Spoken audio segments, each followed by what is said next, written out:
Olá, meus amores! Hoje na aula de ciência nós vamos trabalhar com este capítulo 3 aí sobre produzindo sons, tá bom? Então abram a página aí, a apostila aí na página 156 e vamos à leitura, tá? Então, crianças, acompanhem aí. Primeiro, tem duas perguntinhas que é para vocês responderem para mim por meio de áudio, tá? Oralmente. Neste momento, você está produzindo algum som?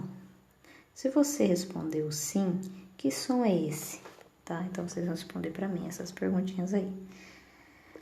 Algumas maneiras de produzir sons. O som pode ser produzido de várias maneiras. Veja algumas delas. Ao falarmos, ao batermos palma, ao ligarmos um liquidificador, por meio de insetos que produzem zumbido ao baterem rapidamente as asas, por meio de vento que sopra nas folhas das árvores, por meio de água na correnteza de um rio. Então, existem várias formas, várias maneiras de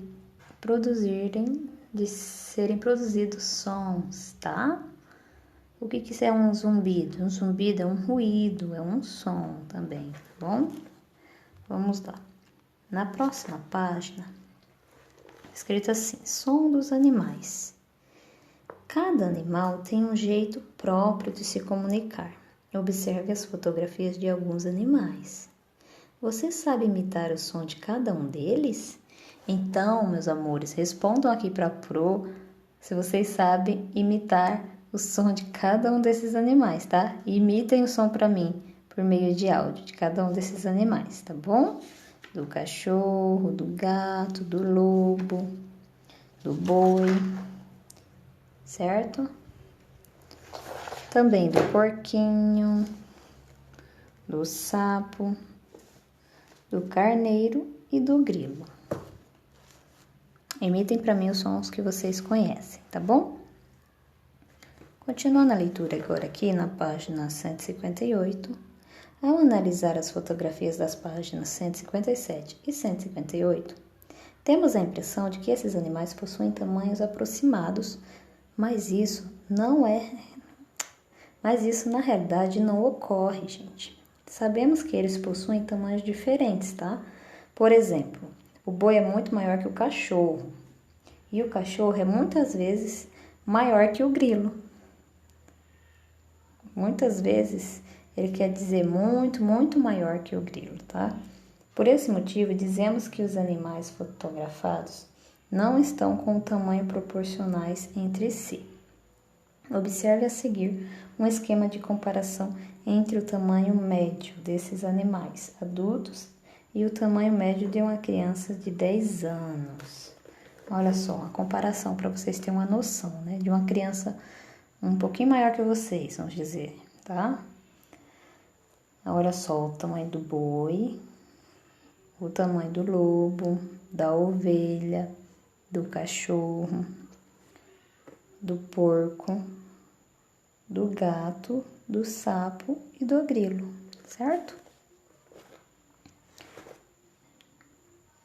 Já na próxima página, na página 159, tem uma curiosidade aí, olha só. Alguns animais e a audição. Os morcegos são animais com hábitos noturnos. Apesar de a visão deles ser adaptada para enxergar na escuridão, o sentido utilizado para encontrar comida e localizar os filhotes é a audição. Olha que interessante. Os morcegos escutam muito bem. Quando querem capturar um inseto ou localizar um fruto, eles emitem um som, que ao se encontrar com o inseto ou o fruto, volta na forma de eco. As orelhas salientes do morcego captam o eco e assim ele consegue saber a posição exata do inseto ou do fruto que lhe servirá de alimento. Além de audição muito desenvolvida, os morcegos também possuem um olfato bem sensível. Então, olha aí, tá vendo que habilidade ótima que o morcego tem, né?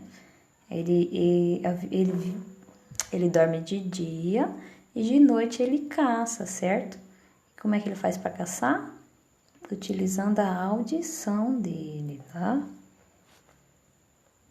Algumas espécies de morcego adulto podem medir de 6,5 centímetros a 13 centímetros de comprimento. Aí tá escrito o que é eco, tá, gente? Ó, eco é a repetição de um som causado pelo encontro com obstáculo, que pode ser uma parede, por exemplo.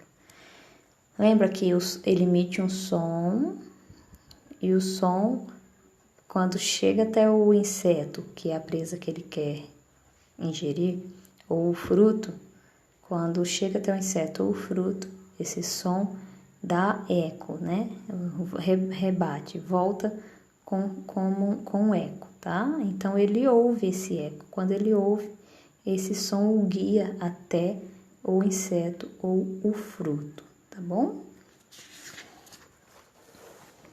Observem aí nessa imagem, mostra exatamente o que tá falando aqui no texto, tá bom?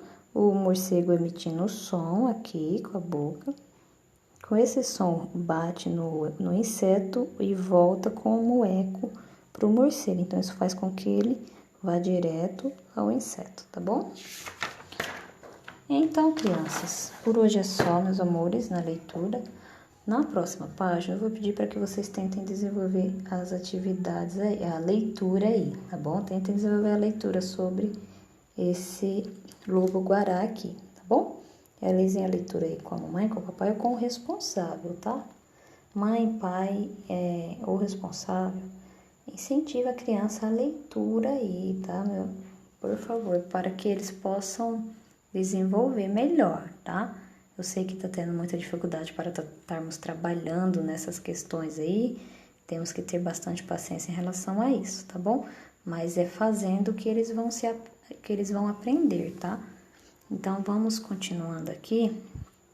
Nesta página 160, na página 161, 162 e 163, vocês vão desenvolver essas atividades aí com a ajuda do papai, da mamãe e do responsável, tá bom?